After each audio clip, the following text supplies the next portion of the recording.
tout le monde, ici Nathalie, une fille qui court, qui revient de courir.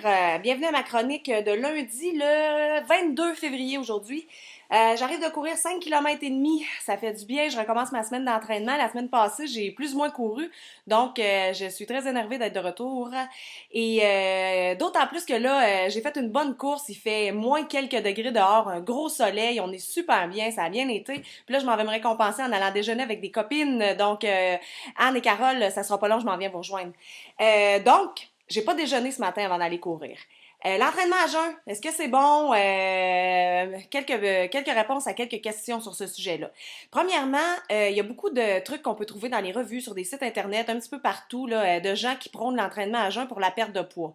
Bon, mon opinion personnelle à moi, c'est sûr que ça marche pas. Si vous vous souvenez de la chronique On déjeune où je vous ai dit que les hydrates, c'était l'énergie, l'essence, ce qu'on avait besoin pour bouger durant la journée, puis que les protéines, c'est ce qui répare, construit, nourrit nos muscles, nous aide à la récupération. C'est pas vraiment logique de penser qu'on peut partir faire un entraînement qui va être intéressant puis qui va nous donner des bons résultats si on donne pas de gaz à notre machine. Mon opinion à moi. Par contre, il y a des fois comme ce matin où ça rentre juste pas dans l'horaire de déjeuner avant d'aller s'entraîner. Je pense que l'important, c'est de connaître sa machine. Moi, je sais qu'est-ce que je suis capable de fournir comme effort quand je suis à jeun. Je sais que je pousse pas à bout. Je sais que je vais manger pas longtemps après aussi mon entraînement. Donc, c'est un ensemble de facteurs. Faut l'essayer. Moi, je vous conseille pas de partir faire une grande course où vous en allez très loin si vous déjeunez pas avant un entraînement. Juste au cas où. Il y a des gens qui ont des malaises, il y a des gens qui ont mal au cœur, qui sont étourdis, qui ont des chutes de pression. Connaissez votre machine, puis allez-y logiquement. Je le fais pas souvent. Honnêtement, c'est quelque chose que je fais seulement quand je suis mal prise.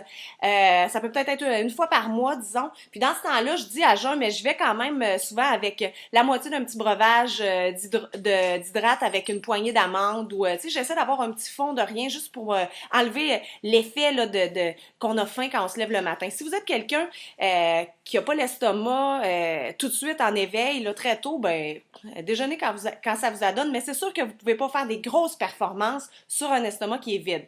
Ce qui m'amène à dire aussi que si vous vous entraînez quand vous revenez travailler le soir vers 5h30, puis que votre dîner remonte à, disons, vous finissez le dîner à 12h30, on est considéré à jeun pour l'entraînement après 4 heures que ça fait qu'on n'a pas mangé. Donc, prévoyez une petite collation dans l'après-midi pour éviter d'avoir les mêmes malaises que si vous entraîniez le matin à jeun.